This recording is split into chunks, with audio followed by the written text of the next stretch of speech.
नमस्कार, आपण पाहता TV9 मराठी। मी वैभव कुलकर्णी आपलं स्वागत करतो। बघूयात देश विदेशातल्या 100 महत्त्वाच्या बातम्या महा फास्ट न्यूज 100 मध्ये। राज्यातील 10 जिल्ह्यातले सर्व निर्बंध हटवण्यात आलेले आहेत। सोमवारपासून 10 जिल्ह्यांमधला कारभार सुरळीतपणे सुरू होईल।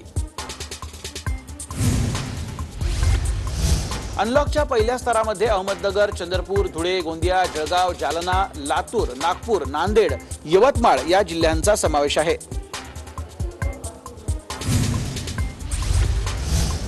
दुसऱ्या स्तरातील जिल्ह्यांमध्ये सरकारने 50% निर्बंधांसह अनलॉक लागू असणार आहे। यामध्ये हिंगोली, नंदुरबार या जिल्ह्यांचा समावेश आहे। तर तिसऱ्या स्तरातील जिल्ह्यांमध्ये निर्बंध कडक ठेवण्याचा निर्णय घेण्यात आलाय। या टप्प्यामध्ये 15 जिल्हे असून यात मुंबईसह ठाणे, नाशिक, पालघर, सोलापूर, औरंगाबाद, उस्मानाबाद, बीडसह इतर जिल्ह्यांचा समावेश आहे। अनलॉकच्या चौथ्या स्तरात येणाऱ्या जिल्ह्यांसाठी शासनाने आणखी कडक निर्बंध लागू केलेत। चौथ्या टप्प्यात पुणे, सातारा, सांगली, कोल्हापूर, सिंधुदुर्ग, रायगड, रत्नागिरी आणि बुलढाण्याचा समावेश आहे। शासनाने लागू केलेल्या अनलॉकनुसार पॉझिटिव्हिटी रेट 20% जास्त असणाऱ्या जिल्ह्यांचा समावेश 5व्या स्तरात करण्यात येणार आहे। या जिल्ह्यांमध्ये कडक निर्बंध लागू असतील। लोकांचं आर्थिक नुकसान झाल्यानं अनलॉक करणं गरजेचं होतं। अनलॉकच्या बाबतीत स्थानिक प्रशासनालाही अधिकार दिल्याचं म्हणत काँग्रेस प्रदेशाध्यक्ष नाना पटोले यांनी विरोधकांना उत्तर दिलं। सरकारने जाहीर केलेल्या नियमावलीनुसार मुंबई तिसऱ्या टप्प्यात असल्याची माहिती मुंबईच्या महापौर किशोरी पेडणेकर यांनी दिली। तसंच यासाठी पालिकेकडून स्वतंत्र परिपत्रक काढणार असल्याचं त्या म्हणाल्या। आणि राज्य सरकार म्हणजे मुख्यमंत्री सन्माननीय उद्धवजी ठाकरे सर ही नियमावली संध्याकाळपर्यंत डिक्लेअर करणार आहे आणि ती जाहीर झाल्यानंतर आपल्याला अधिक सगळं कळेलच। लोकलसाठी पहिल्या स्तरात सर्वांना परवानगी असेल तर दुसऱ्या स्तरात अत्यावश्यक सेवेतील कर्मचाऱ्यांसाठी परवानगी असेल।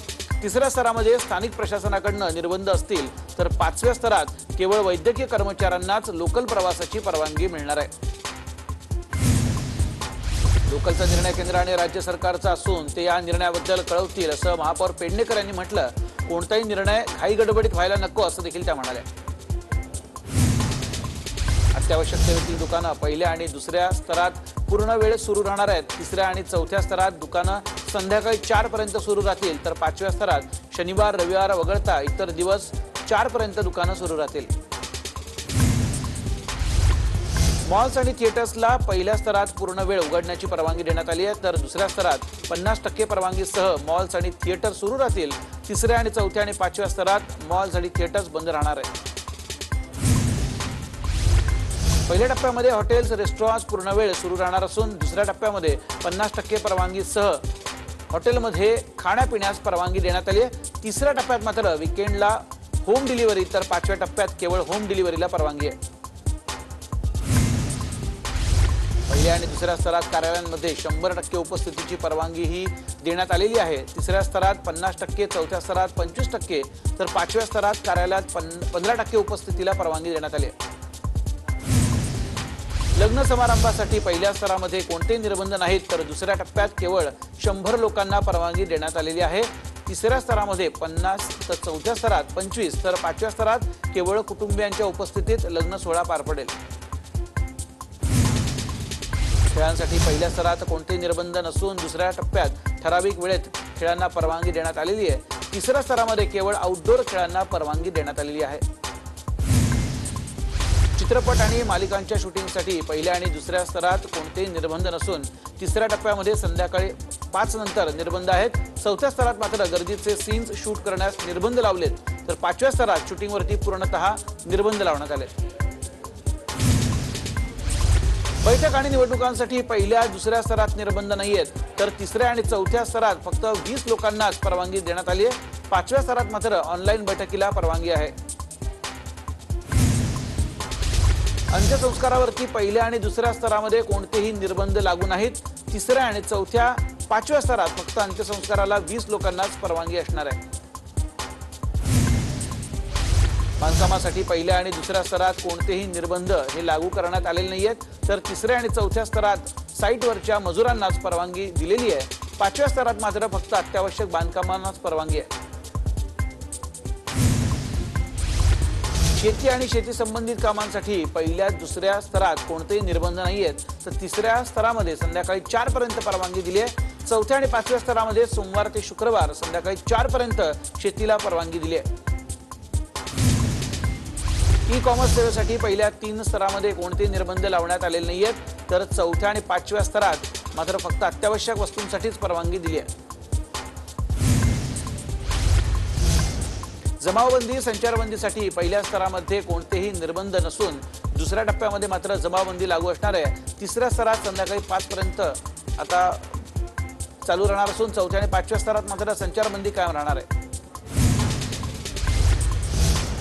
जिम, सलून आणि ब्युटी पार्लरसाठी पहिल्या स्तरात कोणतेही निर्बंध लावण्यात आलेले नाहीयेत. दुसऱ्या स्तरात मात्र 50% उपस्थिती राहणार असून अपॉइंटमेंट अनिवार्य असेल. तिसऱ्या स्तरामध्ये जिम, सलून, ब्युटी पार्लरला संध्याकाळी 4 पर्यंत सुरू ठेवण्यास परवानगी आहे. दरम्यान यावेळी एसीचा वापर करता येणार नाही. जिम, सलून आणि ब्युटी पार्लरसाठी चौथ्या स्तरात केवळ लस घेतलेल्या ग्राहकांनाच परवानगी मिळणार आहे, तर एसीचा वापर या ठिकाणी देखील करता येणार नाही. 5व्या स्तरात सलून, पार्लर आणि जिम बंद राहतील. सार्वजनिक वाहतूक सेवेवरती पहिल्या स्तरात कोणतेही निर्बंध नाहीयेत, तर दुसऱ्या आणि तिसऱ्या स्तरात 100% मुभा असली तरी उभ्यानं प्रवास करणाऱ्यावरती आता निर्बंध आहेत. चौथ्या आणि 5व्या स्तरात 50% मुभा दिली गेली आहे. दरम्यान सरकारनं आखलेल्या नव्या नियमावलीत मंदिरांविषयी कोणताही निर्णय घेतला नाहीये. कोणत्याच टप्प्यात मंदिरांचा समावेश नसून त्यावरती कोणताही निर्णय हा झाला नाहीये. सरकारची भूमिका मंदिर विरोधी असून वारकरी आणि मंदिरांबद्दल सरकारमध्ये अनास्था दिसतेय, अशी टीका भाजप नेते प्रवीण दरेकरांनी केली. मुंबईत आयोजित पत्रकार परिषदेमध्ये ते बोलत होते. अजित पवार यांच्यासोबत सरकार स्थापन केल्याचा पश्चात्ताप होत नाही, पण असं सरकार स्थापन करायला नको होतं, ती चूकच होती असं देवेंद्र फडणवीस म्हणाले. मी 100% सांगतो की चूक असली तरी याचा पश्चाताप याकरता नाही की मी अनेक वेळा सांगितलं की ज्या वेळेस तुमच्या पाठीत खंजीर खुपसला जातो त्यावेळी राजकारणामध्ये तुम्हाला जिवंत राहावं लागतं. राजकारण हे आपलं आपण करायचं असतं. राजकारणात परमेश्वरावरती विसंबून राहणाऱ्या व्यक्तीला स्वतः परमेश्वर देखील मदत करत नाही, अशा शब्दात संजय राऊतांनी मनसे प्रमुख राज ठाकरे यांना लक्ष्य केलं. तर विरोधकांचं सरकार पाडण्याचे प्रयत्न फसलेत असं देखील ते म्हणाले. परमेश्वर हा कुठल्याही पक्षाचा मेंबर नाही, परमेश्वराचा कुठलाही राजकीय पक्ष नाही आणि परमेश्वर कधी मध्यस्थाची भूमिका घेत नाही. ठाकरे सरकारच्या कामगिरीवरती आम्ही खुश नाही. ठाकरे सरकारचं काम निराशाजनक असल्याचा आरोप रामदास आठवले यांनी केला. इंधन दरवाढीच्या विरोधात मुंबई काँग्रेसनं आंदोलन केलं. मुंबई प्रदेश कार्यालयाबाहेर काँग्रेसनं आंदोलन केलं असून काही आंदोलकांना पोलिसांनी ताब्यात घेतलं. कोरोना नियमांचं उल्लंघन होत असल्यानं पोलिसांनी ही कारवाई केली.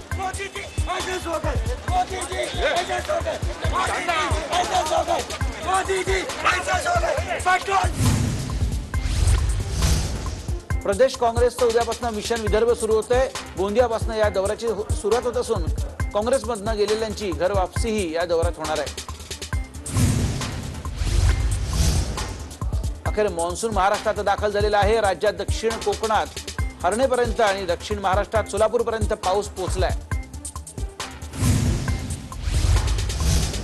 मराठा आरक्षणाच्या प्रश्नी आक्रमक झालेल्या मराठा समाजानं बीडमध्ये मोर्चा काढला. विनायक मेटे यांच्या नेतृत्वात हा मराठा क्रांती संघर्ष मोर्चा काढण्यात आला. त्यात हजारो मराठा बांधव सहभागी झाले. मराठा आरक्षणावरून विनायक मेटे यांनी राज्य सरकारला निर्वाणीचा इशारा दिला. 5 जुलैपर्यंत मागण्या मान्य करा, अन्यथा 7 जुलैला सुरू होणारं पावसाळी अधिवेशन चालू देणार नाही, असा इशारा त्यांनी दिला.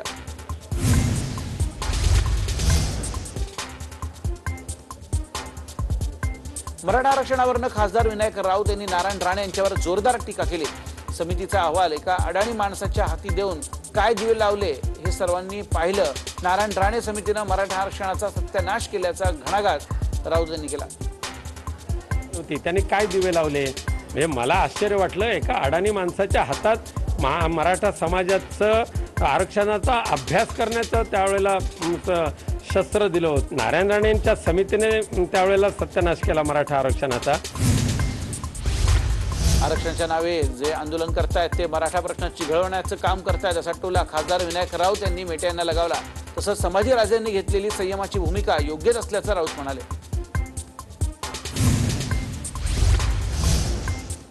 नांदेडमध्ये आज भाजप नेते आशिष शेलार यांच्या अध्यक्षतेखाली मराठा समाजाची बैठक पार पडली. या बैठकीमध्ये आरक्षणासाठी पुढील धोरणावरती चर्चा करण्यात आली. शिवराज्याभिषेक सोहळ्याच्या पार्श्वभूमीवर किल्ले रायगडाच्या पायथ्याशी मोठा पोलीस बंदोबस्त तैनात केलाय. यावेळी रायगडाकडे जाणाऱ्या रस्त्यावरती प्रवेश बंदी करण्यात आली आहे. काँग्रेसनं स्वबळावरती मोदींचा पराभव करावा, आम्ही नक्कीच त्यांच्या पाठीशी उभे राहू. नाना पटोले यांना आमच्या शुभेच्छा आहेत असं संजय राऊत यांनी म्हटलं. भूमिका घेतलेली आहे स्वतंत्रपणे स्वबळावर लढण्याची आणि जिंकण्याची, त्यांनाही मी शुभेच्छा देतो. जर नरेंद्र मोदी आणि त्यांच्या पक्षाचा पराभव करण्याची ताकद स्वबळावर काँग्रेस पक्षाने निर्माण केली तर नक्कीच आम्ही त्यांच्या पाठीशी उभे राहू.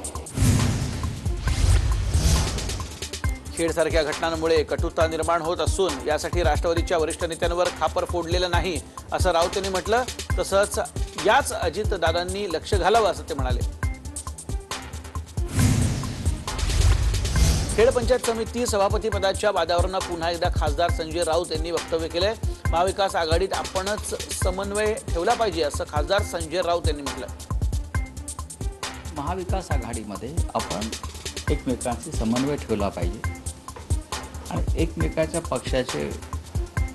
पक्षाला त्रास होईल किंवा संघटनात्मक काही घोळ होतील असे विषय आपण शक्यतो दूर ठेवले पाहिजे. ठाकरे बंधू एकत्र येतील या प्रश्नावरती राज ठाकरे यांनी परमेश्वराकडे बोट दाखवलं. यावर राऊतांनी आता उत्तर दिले. परमेश्वर कोणत्या पक्षाचा मेंबर नाही, तो मध्यस्थी करणारा नसतो असं राऊत म्हणाले. मला एवढं सांगणं की परमेश्वरा कुठल्याही पक्षाचा मेंबर नाही, परमेश्वराचा कुठलाही राजकीय पक्ष नाही आणि परमेश्वर कधी मध्यस्थाची भूमिका घेत नाही. राज्य सरकारनं लॉकडाऊनमध्ये शिथिलता आणली ही चांगली गोष्ट आहे. मात्र आता 100% लसीकरणावरती पालिका आणि सरकारनं भर द्यावा अशी मागणी मनसे नेते संदीप देशपांडे यांनी केली. मेळघाटातील बालकाच्या पोटाला चटके देणाऱ्या भोंदूबाबावर पोलिसांनी कारवाई केली आहे. यशोमती ठाकूर यांनी हे आदेश दिलेत. उपचाराच्या नावाखाली 3 वर्षीय बालकाच्या पोटाला चटके दिल्यानं खळबळ माजली.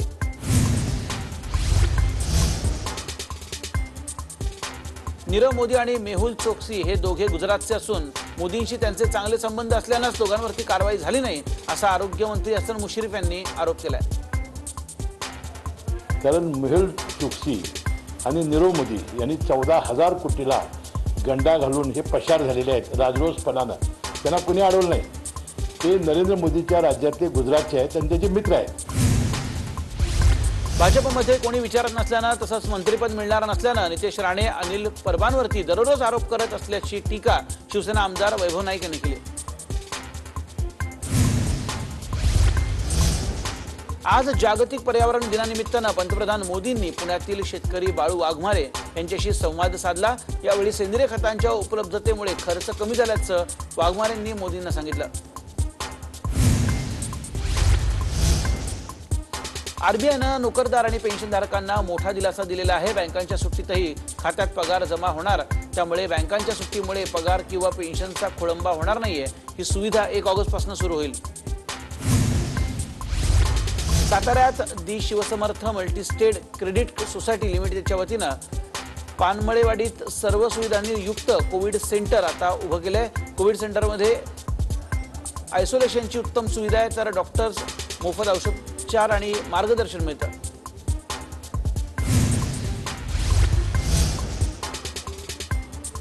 एसबीआय बँकेकडनं देण्यात आलेल्या रुग्णवाहिका आणि शववाहिकांचं उपमुख्यमंत्री अजित पवार यांच्या हस्ते उद्घाटन करण्यात आलं. यावेळी अजित पवारांनी प्रशासनाकडे चाव्या सुपूर्द केल्या. माझी वसुंधरा 2021 या राज्यस्तरीय स्पर्धेत कराड नगरपालिकेला सर्वोत्कृष्ट नगरपालिकेचा द्वितीय पुरस्कार मिळाला आहे. ऑनलाईन पद्धतीनं झालेल्या पुरस्कार वितरण कार्यक्रमात या पुरस्काराची घोषणा झाली. सिंधुदुर्गातील चिप्पी विमानतळाच्या धावपट्टीचं काम पूर्ण झालं असून गणेश चतुर्थीपर्यंत चाकरमान्यांना विमान प्रवास सुरू करता येईल.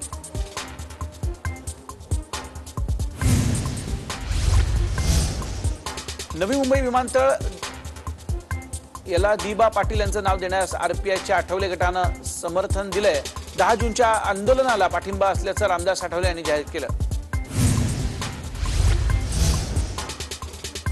नवी मुंबई विमानतळ नागरीकरणावरनं आता या नामकरणावरनं मुंबई पुणे एक्सप्रेसवेवरती शिवसेनेनं बॅनरबाजी केली आहे. नवी मुंबई विमानतळाला बाळासाहेबांचं नाव देण्याची मागणी शिवसैनिकांनी केली.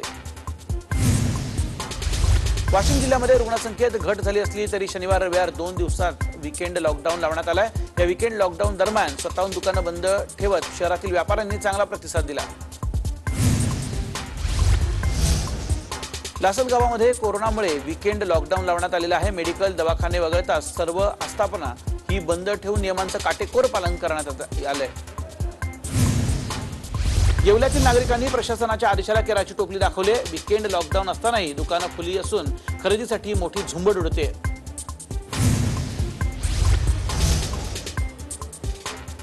नाशिकमधील बाजारपेठा आज पूर्णतः बंद असणार आहेत. विकेंडमध्ये बाजारपेठा बंद राहणार असल्या तरी काही नागरिक बाजाराच्या नावाखाली घराबाहेर पडतायत. कोल्हापूर जिल्ह्यात मान्सूनपूर्व पावसानं शेतकऱ्यांनी पेरणीपूर्व मशागतीची कामं पूर्ण झालेत. त्यानंतर आता बी बियाणं खरेदीसाठी शेतकऱ्यांनी सेवा केंद्रावर लाईन लावले.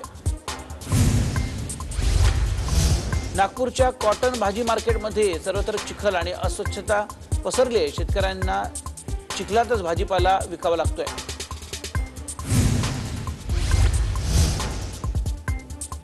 वसईमध्ये सिरेझो 11 फिटनेस ही व्यायामशाळा सील केली. यापूर्वी 3 वेळा कारवाई केल्यानंतर देखील व्यायामशाळा सुरू असल्यानं महापालिकेनं कडक कारवाई केली.